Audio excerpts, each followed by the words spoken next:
Mesdames et messieurs, bonsoir, bienvenue sur TV Cosmos. Dans cette édition spéciale, nous ferons ensemble un bilan des aventures de Hugo.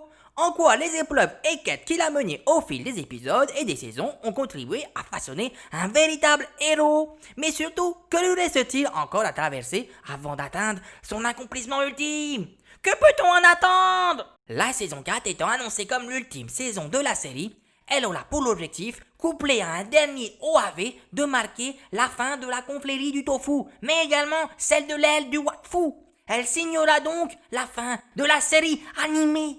Avant de commencer, rejoignons sans attendre notre reporter en duplex. Ogaroma nous parlera rapidement de la campagne de financement participatif à l'origine de la production de la saison 4. Bonsoir Ogaroma, vous êtes avec nous? Bonsoir Leonardo, oui, je vous reçois bien. Salut à tous, c'est moi, Ogaroma. En effet, c'est enfin officiel. La saison 4 verra bien le jour. Cela fait aujourd'hui déjà quelques mois que la campagne Kickstarter organisée dans le but de soutenir la production et la diffusion de la saison 4 de l'anime est terminée. Une action des plus réussies car elle leur a permis au studio français créateur de la série de pouvoir ainsi financer la production d'environ 25% de la saison, mais également et surtout de démontrer aux potentiels futurs diffuseurs l'intérêt et le soutien d'une communauté présente et forte de fans en France, mais également à l'international. Oui, et avec en 3 semaines plus de 1,5 million € réunis par 17 889 contributeurs, l'on peut dire que la campagne de financement participatif a accompli plus que ses objectifs. De quoi remonter à bloc les équipes du studio d'animation roubaisien Ankama. Pour rappel, suite à la diffusion de la saison 3, n'ayant pas forcément obtenu les résultats d'audimat attendus par les diffuseurs, ceux-ci n'avaient pas souhaité poursuivre l'aventure avec Wakfu. Les studios Ankama s'étaient donc retrouvés seuls et dans la possibilité de financer par eux-mêmes l'intégralité de la production de la suite de la série, et donc dans la possibilité de raconter comme ils le souhaitaient la fin de Wakfu. Mais ils n'ont pas baissé les bras, et c'est environ 3 ans plus tard qu'ils sont revenus début juin 2020 vers leurs fans de l'anime et de l'univers, lançant une campagne de financement participatif pour soutenir la production de cette ultime suite tant attendue. Bien sûr, comme elle l'avait promis, la communauté de passionnés de l'univers transmédia du Cosmos a été une nouvelle fois au rendez-vous pour confirmer son soutien en débloquant l'ensemble des paliers qui avaient été donnés comme objectif par les studios. Et ce seront donc, si en route un diffuseur décide de rejoindre l'aventure, une ultime saison 4 de 13 épisodes et 2 OAV spéciaux, l'un sur Europo et l'autre pour marquer le point final à Wakfu, qui seront produits suite à cette campagne. La création d'une série de cette envergure est un processus complexe qui nécessite de réunir de très nombreuses ressources ainsi que beaucoup de temps. Celle-ci devrait donc, si les planètes du Cosmos sont alignées, potentiellement sortir officiellement d'ici 2023-2024. Un véritable soulagement pour nombre de Wakfans qui après plus de 3 ans n'osaient plus espérer cette saison 4. Mais aujourd'hui, en attendant de découvrir la fin officielle, l'heure est à l'analyse. Nos équipes ont enquêté sur la place centrale que tient Hugo dans l'anime Wakfu, héros principal de la série. Quel rôle aura-t-il à jouer dans cette future saison 4? Un reportage de Ogaroma.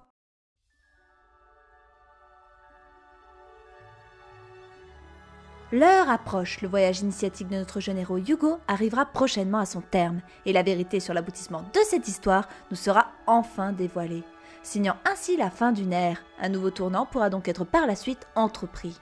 À travers une brève rétrospective des aventures de Hugo, nous vous ferons part dans un premier temps de nos analyses. En quoi, au fil des épisodes et des saisons, notre héros évolue étape après étape vers son accomplissement ultime. Puis dans un deuxième temps, nous vous présenterons nos théories sur l'aboutissement de ce voyage et les conséquences qui en découleront. Vous l'aurez compris, nous allons parler principalement de Hugo. Afin de nous guider dans nos analyses, nous avons fait de nombreuses recherches sur les héros des scénarios de l'univers du cinéma et des animés de manière plus générale, cherchant ainsi des réponses à nos questions. Qu'est-ce qui fait d'un héros un héros? Comment leurs histoires nous sont-elles racontées? Existe-t-il finalement à ce jour des codes, des structures scénaristiques utilisées pour écrire et raconter les aventures de ces héros fictifs qui font aujourd'hui partie de notre quotidien et que nous aimons tant? Nous avons étudié de nombreuses pistes et avons finalement remarqué qu'un nom ressortait souvent, celui du mythologue et philosophe américain Joseph Campbell. Originaire de New York, celui-ci était un professeur spécialisé dans les mythes, contes et légendes du monde entier et ceux de toutes les époques confondues. Ses nombreuses recherches au fil des années l'ont poussé à développer le concept du monomythe fin des années 40. Mais qu'est-ce que le concept du monomythe?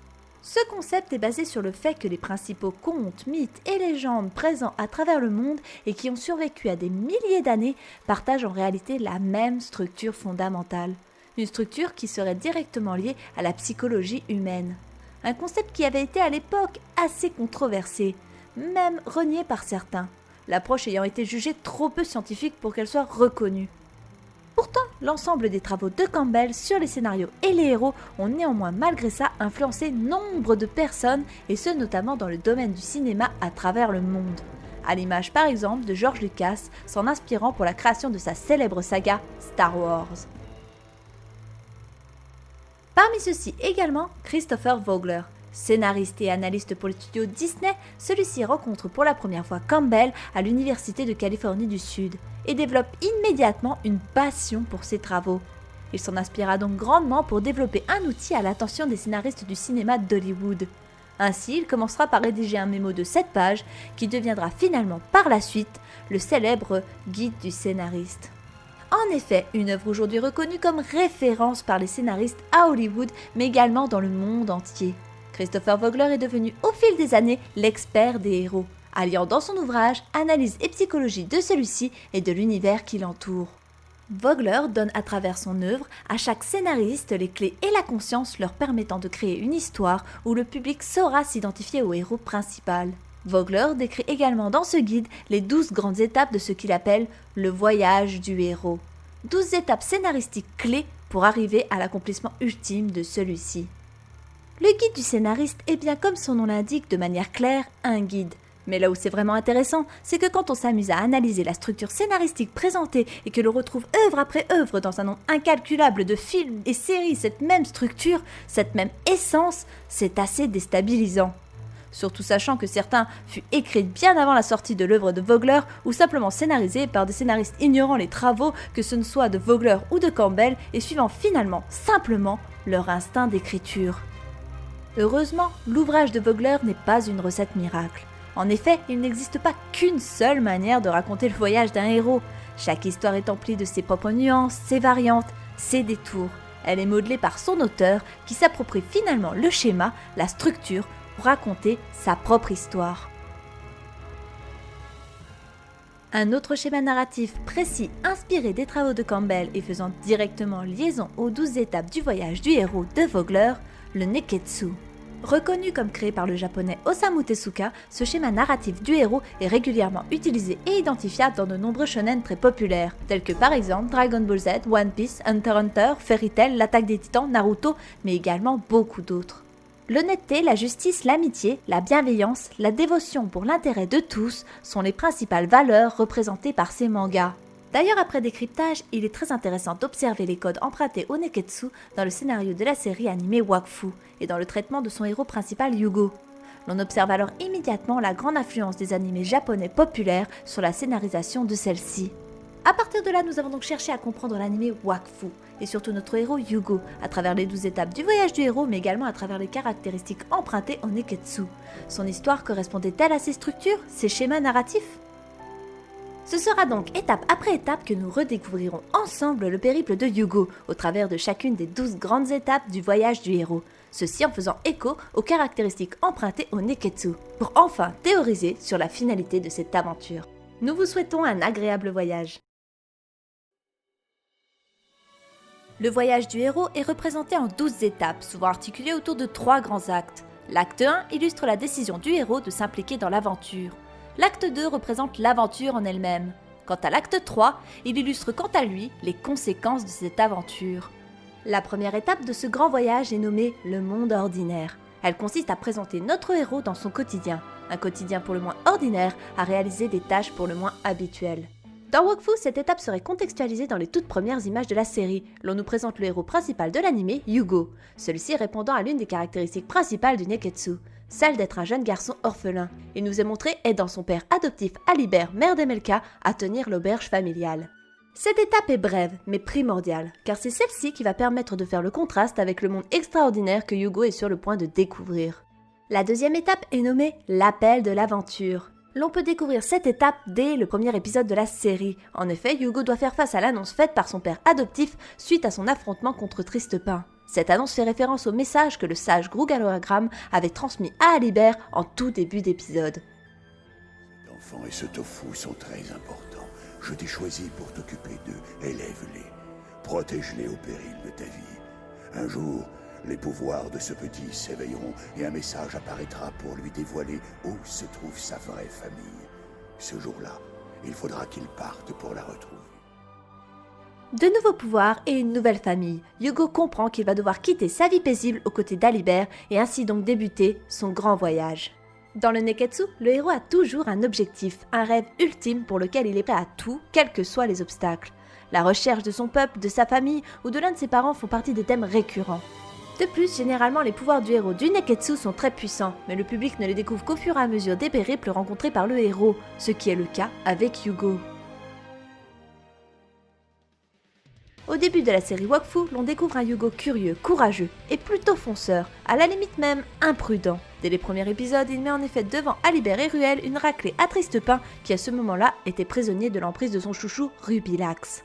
Mais Yugo, lui, n'a absolument pas l'air de se rendre compte de la dangerosité du combat qu'il menait. Il ne fait paraître ni doute ni peur, donnant même l'impression qu'il s'amuse. Il est intéressant de retrouver là encore l'une des caractéristiques fortes du Neketsu, le fait que les premiers adversaires rencontrés par notre héros deviennent finalement ses plus fidèles compagnons de voyage. La troisième étape de ce voyage, le refus de l'appel, représente en général une hésitation, un doute du héros à partir et à répondre à l'appel de l'aventure. Ici, le tempérament de Yugo correspond encore une fois totalement à celle du Neketsu. Il fait preuve d'une volonté sans faille et il n'abandonnera jamais son objectif. Il ne fait donc preuve d'aucun doute. Néanmoins, cette étape est tout de même représentée par une scène, une image. Celle de Yugo se tournant une dernière fois vers son village, déclarant qu'il n'oubliera jamais son père adoptif, Alibert, et que celui-ci restera pour toujours son véritable papa. La quatrième étape du voyage du héros est l'apparition du mentor de celui-ci. La relation entre le héros et son mentor est un symbole fort du voyage initiatique de celui-ci. Le mentor se présente souvent comme un véritable personnage clé de ce voyage. Après analyse, il semblerait que finalement le personnage le plus à même de représenter le mentor de Yugo n'était ni Adamai ni Grugaloragran, mais nul autre que notre cher Ruel Stroud. En effet, Ruel ignore tout des anciennes vies de Yugo ou du monde duquel il est issu, mais l'on observe que c'est finalement notre vieux radin favori qui veille constamment sur lui, et ce depuis le tout premier épisode. Toujours présent aux côtés de celui-ci, son vieillage lui permettant de partager au fur et à mesure de leurs aventures ses expériences et connaissances avec Yugo, selon les besoins et problématiques de celui-ci. L'on comprend finalement que tel un mentor, il le soutient, le conseille, le prépare et le guide au fur et à mesure des épisodes aux épreuves auxquelles il devra faire face par la suite. Le passage du premier seuil est la cinquième étape de ce voyage. Elle symbolise le moment où le héros va s'impliquer complètement dans l'aventure. Yugo va décider d'agir et il s'engagera alors dans un voyage sans retour possible. Il va comprendre et prendre conscience de ce que représente vraiment l'appel de l'aventure et les conséquences que cela pourrait avoir. Dans Wakfu, ce passage serait symbolisé pendant la rencontre musclée entre Yugo et Nox fin de l'épisode 2 de la première saison. Cette rencontre déclenchant le message magique gardé par Az et laissé par Grugaloragran annonçant au jeune Héliatrope qu'il devra se rendre sur l'île d'Oma. Et afin de marquer ce passage de Yugo quittant sa vie ordinaire pour s'aventurer vers l'inconnu, vers l'aventure, notre héros prend un portail zap afin de quitter son village et ainsi commencer sa véritable aventure. Une fois cette confrontation passée, Yugo débutera la sixième étape de son voyage, nommée les épreuves, les alliés et les ennemis. Accompagnés de ses plus fidèles amis, membres de la confrérie du Tofu, ils rencontreront tous ensemble de nombreux adversaires, luttant constamment, enchaînant les épreuves et les défis. Au fur et à mesure de celle-ci, il apprendra petit à petit les secrets de ses pouvoirs, de sa famille et de l'univers qui l'entoure, et celui auquel il appartient.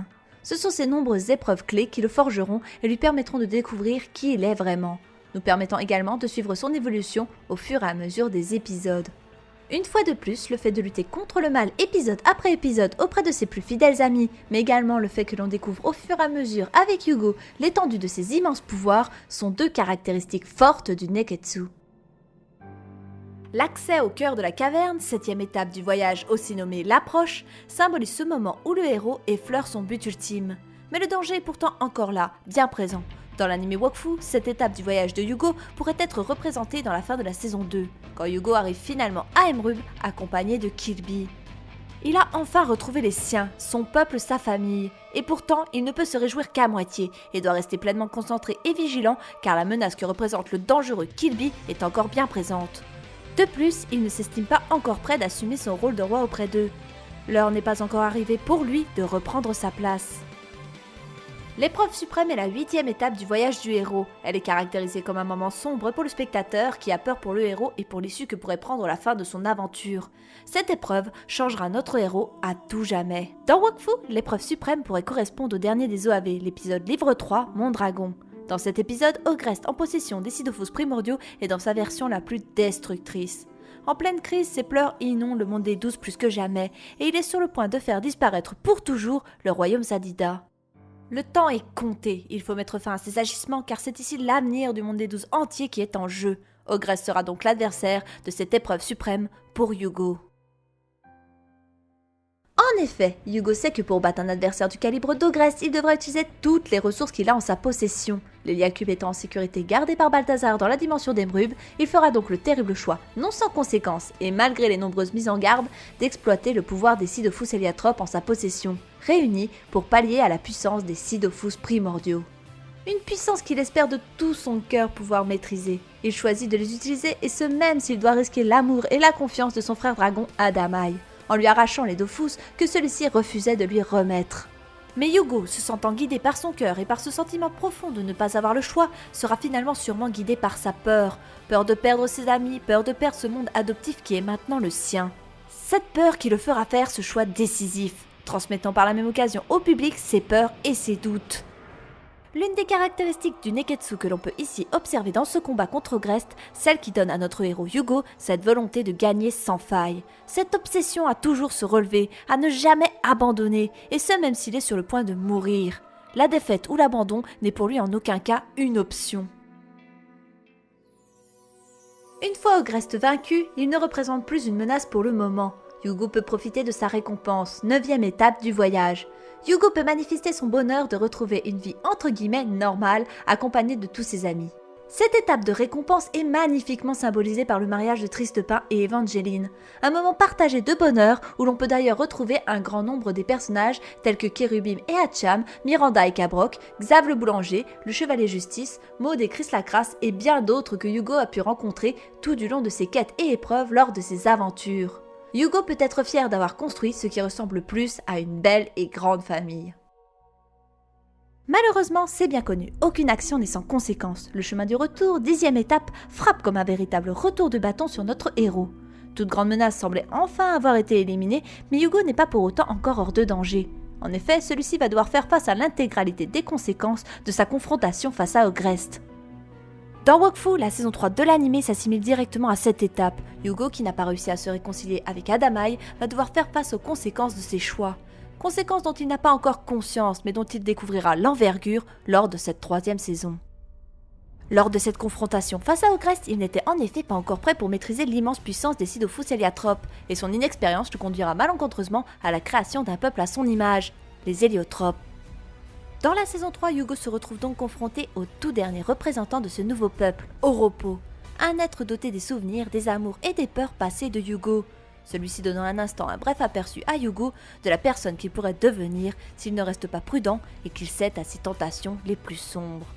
À voir quel chemin le héros de Wakfu choisira-t-il d'emprunter. Mais la saison 4 devrait avoir pour objectif couplé à un ultime OAV de développer les 2 dernières étapes du voyage de Yugo. L'avant-dernière et 11e étape nommée la résurrection évoque en quelque sorte une 2e épreuve suprême. Elle consiste à confronter le héros une nouvelle et toute dernière fois au mal ultime, avec pour objectif de prouver que celui-ci a retenu les leçons de ses épreuves passées et qu'il est devenu une nouvelle personne plus mature, plus accomplie. Nous supposons que cette étape, cette dernière confrontation n'arriverait seulement qu'en milieu ou fin de saison 4, avec un dénouement ultime lors du dernier OAV, laissant ainsi un début de saison plus léger pour développer d'autres sujets. Il serait donc envisageable qu'une fois arrivé dans l'Inglorium, un dieu, ou tout du moins un messager des dieux, transmette à Yugo et aux membres de la confrérie et de la fratrie qu'une grande catastrophe est sur le point d'arriver au monde des 12, les contraignant ainsi à rentrer de toute urgence dans leur monde. À moins que leur retour ne soit plutôt motivé par la mort du roi Sadida. Amalia, en général plutôt intuitive, devrait ressentir cette perte, et cela même à l'autre bout du cosmos. Elle pousserait ainsi ses amis, malgré elle, à l'accompagner sur le champ au royaume Sadida. Bien sûr, une fois rentrés, ils devront faire directement face à de nombreux événements, tels que le couronnement de Harman, mais également les différentes confrontations politiques entre les rois du monde des 12, qui avaient commencé à l'époque de leur rencontre avec Kilby pendant la saison 2. L'existence même des héliotropes et de leurs Dofus et de l'Héliacube rendant les relations politiques extrêmement tendues entre les différents rois du monde.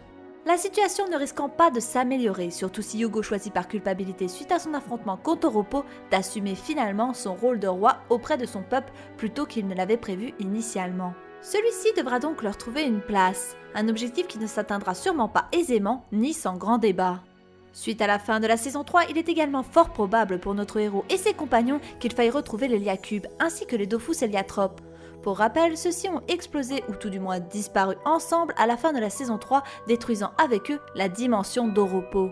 Mais il est possible que tous ces conflits et ces quêtes de début de saison seront là finalement plus présentes dans un but de développer et de nous apprendre plus sur les personnages secondaires de l'anime tels que Evangeline ou certains anciens membres de la fratrie devenus potentiellement nouveaux membres de la confrérie du Tofu, en nous en dévoilant par exemple plus sur leur passé plutôt que de développer concrètement le voyage de notre héros Hugo. Mais tout cela, dans quel but ? Imaginez l'ensemble des habitants du monde des 12, et ce peu importe leur rang ou leur dévotion, devoir mettre tous leurs différends et leurs conflits de côté pour finalement choisir de s'allier afin d'espérer pouvoir sauver leur monde en faisant front à un mal ultime dans une guerre sans précédent. Dans l'univers de Wakfu, le mal ultime peut être représenté par nombre d'antagonistes, mais après une analyse de l'anime ainsi que de potentiels subtils indices laissés par Todd, créateur de l'univers, tout pousse à croire et finalement espérer le retour ou plutôt l'arrivée dans l'anime d'un antagoniste déjà connu de tout fan de la série, et pourtant dont le public ignore à ce jour encore tant de choses. Il serait en effet question des méchasmes. Pourquoi les méchasmes ? Voici une énumération des informations appuyant cette hypothèse et développant pourquoi les méchasmes semblent à première vue les meilleurs candidats pour ce rôle. Dans Dofus Cube, les habitants du monde des 12 font face aux événements résultants des saisons 3 et 4 de Wakfu. Chaque nation tente de survivre dans un monde ravagé par une guerre à l'échelle cosmique. Des régions entières ont été englouties et seule la puissance de la magie a permis d'éviter une destruction complète de la planète. Voici ce que l'on peut lire sur l'une des notes du blog de Todd concernant le scénario menant à Waven, prochain jeu de l'univers du Cosmos développé par les studios Ankama. S'appuyant sur ce bref résumé, la présence d'une guerre cosmique destructrice lors de la saison 4 ne semble plus faire aucun doute. Des mots forts de sens. L'utilisation du mot cosmique insinuant le fait que cette guerre dépassera largement les frontières du monde des 12. Information révélée également, cette guerre sera une conséquence des événements qui se seront déroulés dans la saison 3. L'on peut donc supposer à ce moment-là que l'explosion engendrée par les plans d'Oropo ne sera pas sans conséquence pour le Cosmos, vu la puissance qu'elle a nécessitée et celle qui s'en est dégagée. Il serait donc alors totalement logique et non anodin, à l'image de Hugo qui créa un peuple par inadvertance, que l'explosion d'Oropo ait des conséquences sans précédent sur la suite de l'anime, et donc sur la saison 4. Mais dans quelle mesure ? Cette puissance de Wakfu pure libérée aurait-elle ainsi pu réveiller un vieil ennemi en recherche de Wakfu endormi à l'autre bout du Cosmos ? Dans les saisons précédentes, ce qui s'est passé, c'est que souvent je partais de l'angle du méchant. Je travaillais un méchant qui me plaisait, que ce soit Kilby, que ce soit Nox, que ce soit Oropo, ou même dans le film Dofus au travers de Juit, je m'accrochais au méchant, et le méchant devenait l'enjeu des gentils. Et donc ça, c'était vraiment c'était ma façon de faire longtemps, c'était de me dire le méchant en premier, et puis en fait, les héros vivent une aventure qui est en rapport avec les objectifs du méchant. C'est ce qui fait, je pense aussi, que les fans aiment bien les méchants dans nos univers, c'est qu'en fait, au final, ils existent. Et surtout, moi, je pense qu'un méchant qu'on aime, c'est un méchant qu'on comprend. C'est quand il commence à y avoir un espèce de débat moral où le vilain, en fait, explique son plan et explique ses motivations. Et quand que spectateur, on se dit « Ok, je comprends. Ouais, c'est limite. Je dis pas que je ferai comme lui, mais je comprends pourquoi il le fait. » Et donc ça, j'adore travailler cet aspect-là chez le vilain. Et sur la saison 4, justement, je suis parti dans une direction où j'ai le sentiment que donc j'ai les vilains, les antagonistes, parce que c'est jamais réellement des gros vilains, ils ont toujours une motivation qui est assez... Donc j'ai mes antagonistes, mais je me suis rendu compte en fait qu'avec ces personnages-là, j'arriverais pas vraiment à faire ce qu'on a pu faire sur les personnages précédents, sur les vilains précédents. Todd semble vouloir adopter une approche différente des précédentes dans le développement des antagonistes de cette saison 4. Mais pourquoi ? Pourquoi ces antagonistes-là ne pourraient-ils pas être traités comme Nox, Killby ou même Oropo, 3 antagonistes brillants de par leur complexité ?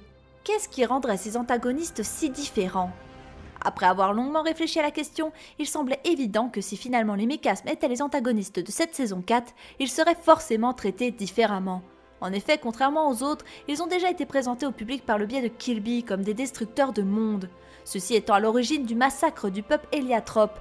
Ils représentent donc déjà ce qui se rapproche le plus du mal ultime. Des êtres pour lesquels il serait réellement difficile en tant que spectateur de la série d'avoir quelque compassion que ce soit, à la différence des 3 précédents antagonistes principaux. Un autre élément clé permettrait d'expliquer en quoi le traitement des mécas pourrait être différent des autres antagonistes, et cet élément se baserait sur leur motivation. Motivation qui pourrait être directement liée à un personnage emblématique de l'anime en particulier. Je le faisais revenir dans la deuxième partie, qui lui est pas mort, et Killby sait plein de choses. Killby sait des choses, mais quoi ? Quelles informations que les autres personnages de l'anime ignorent, Killby serait-il susceptible de savoir, et en quoi ces informations pourraient-elles être utiles à Yugo et ses amis au point qu'ils prennent la lourde décision de le libérer de la dimension blanche. Killby est le seul à connaître la vérité sur le conflit liant les mécasmes aux héliatropes, le seul à connaître une information primordiale liée à l'un des objets les plus centrales de la série, et ce depuis le tout premier épisode. En effet, il est le seul et l'unique personnage de la série à connaître la véritable origine de l'Héliacube. S'il prétend devant le conseil que l'Héliacube a été créé par Chibi pour garder bonne figure devant eux, il leur avoue également que les mécasmes et Orgonax n'étaient plus un souci. Mais Killby ayant été enfermé dans la dimension blanche par Yugo avant la fin de la bataille contre les mécasmes, celui-ci ne peut en réalité connaître la finalité de cette confrontation. Il ignore donc totalement ce qui est arrivé réellement aux mécasmes. Face au conseil, il fait donc délibérément le choix de mentir afin de rassurer son auditoire, ceci afin d'arriver plus facilement à ses fins. Les mécasmes n'étant en réalité absolument pas un souci pour lui à cet instant, son seul objectif étant bien différent. En effet, il souhaite uniquement récupérer son vaisseau, le Zénith, et parcourir pour l'éternité accompagné de son peuple le vaste univers du Cosmos. Et ce, même au prix de la destruction de mondes tels que le monde des 12. Il semblerait en effet que seule la découverte continuelle de nouveaux mondes ou de nouvelles espèces puisse combler l'ennui profond que lui procure sa malédiction de mémoire éternelle. Et pour obtenir cela, Killby l'a bien démontré dans la saison 2, il est prêt à tout, mensonge, trahison et destruction. Mais malgré tout cela, dans cette histoire, il reste l'unique personnage à savoir qu'en réalité l'Héliacube était à l'origine le cœur d'un mécasme nommé Orgonax, une information qui pourrait, il nous semble, être primordiale en cas de nouvelle attaque des mécasmes. Sachant que de plus, si Yugo décidait de libérer Killby de la dimension blanche, celui-ci ne tarderait pas à trouver un trou béant à la place du vaisseau Zénith, celui-ci ayant été envoyé avec le mont par Yugo dans la choucroute lors de son affrontement contre Grest. Killby ne pourra donc cette fois-ci pas s'enfuir. Selon les dires de Grugalagram dans la première saison concernant l'Héliacube, tout pousse à penser que l'ensemble des héliatropes, Yugo inclus, ont toujours cru eux que l'Héliacube était le chef-d'œuvre de la science magique héliatrope, pensant donc que l'Héliacube appartenait depuis toujours au peuple héliatrope et ignorant ainsi la véritable nature de celui-ci. Cette ignorance justifierait également que ceci n'ait à aucun moment fait le simple choix d'essayer de rendre l'Héliacube au mécasme, ceci afin d'essayer de faire cesser la guerre. L'on pourrait supposer qu'il se battait donc en n'ayant jamais vraiment compris les raisons de la guerre qu'il menait contre les mécasmes, et quelle était finalement la réelle pièce centrale de ce conflit. À ce jour, l'on ignore encore si l'Héliacube a survécu à l'explosion provoquée par Oropo. On ignore également s'il est capable comme un Dofus de se régénérer. Il est donc envisageable que celui-ci puisse avoir été véritablement détruit pour toujours. Mais cela semble une hypothèse invraisemblable. L'Héliacube représente à merveille le fil rouge de l'anime Wakfu. Présent dans l'ensemble des 3 saisons précédentes comme l'outil de puissance ultime, il a toujours été la convoitise de tous. Il serait donc vraiment dommage que cet élément principal ne soit pas finalement, en réalité, la clé de la série. Vaincre les mécasmes par la force semble impossible de par leur puissance. Mais peut-être qu'alors, la seule solution qui aurait pu sauver les héliatropes aurait été tout simplement la restitution du cube au mécasme. Encore aurait-il fallu que Killby assume ses responsabilités et révèle à son peuple toute la vérité sur cette sombre histoire. Imaginez donc cette fin, Yugo, notre héros principal de la série, roi des héliatropes, après avoir découvert la grande vérité, rendant le cube à son peuple d'origine, les mécasmes, instaurant ainsi à nouveau la paix entre les deux peuples. Yugo démontrant par ce geste la grande maturité qu'il aura acquise au cours de son voyage. preuve qu'il aura compris que tous les conflits ne se règlent pas forcément toujours par la force, mais parfois par le cœur, l'écoute et la sagesse. Preuve de son accomplissement. La clé serait donc là, mais cette ultime bataille, cette ultime guerre ne se déroulera pas sans conséquences, sans lourdes pertes, ni sans douleur pour l'ensemble des habitants du monde des 12. Les victimes seront nombreuses et le monde des 12 en sortira totalement ravagé. La montée des eaux étant l'un des plus grands cataclysmes dus à cette guerre, une théorie sur le sujet serait que parmi les victimes nous retrouvions notre cher ami Otomaï. La mort de Papa Otomaï déclencherait ainsi un chagrin infini d'Ogreste, qui noierait à nouveau le monde des 12, obligeant sûrement une intervention divine ou une grande magie pour le calmer, et ainsi sauver de justesse le monde des 12. Car même si celui-ci n'est plus en possession d'Edofus, comme on peut le voir dans l'OAV consacré à Ogreste, ses larmes, elles, sont toujours aussi magiques et surpuissantes. La mort d'Otomaï résonnerait également comme tout un symbole pour l'ensemble des fans de l'univers. Personnage emblématique des 2 ères précédentes, celle de Dofus et de Wakfu, sa disparition marquerait ainsi le passage vers une toute nouvelle page, celle de l'ère de Waven. Nous voici donc arrivés à l'ultime étape du voyage de notre héros Yugo, celui-ci symbolisé par le retour de l'élixir, représentant généralement l'accomplissement ultime de notre héros, la fin de son voyage initiatique et son retour à ce qui pourrait être considéré comme sa vie ordinaire. À ce jour, il est très difficile d'imaginer ou théoriser sur la finalité de ce voyage, tant les possibilités sont nombreuses. Pour l'heure, nous voilà donc arrivés à la fin de cette analyse. Nous espérons que vous avez passé un agréable moment et que celle-ci vous aura permis d'en apprendre un peu plus sur les héros, ainsi que de découvrir l'anime Wakfu sous un nouveau jour. Amis fans du Cosmos, nous vous disons à très bientôt pour de nouvelles théories cosmiques. Il ne nous laisse maintenant plus qu'à patienter sagement jusqu'à la sortie officielle de la saison 4 d'ici quelques années pour enfin obtenir les vraies réponses à toutes nos questions et découvrir les choix scénaristiques qui auront été faits. J'imagine que nous avons tous autant hâte. En tout cas, nous espérons que vous aurez apprécié cette édition spéciale. N'hésitez pas à nous laisser votre propre théorie sur la saison 4 en commentaire. Nous vous disons à très bientôt sur TV Cosmos.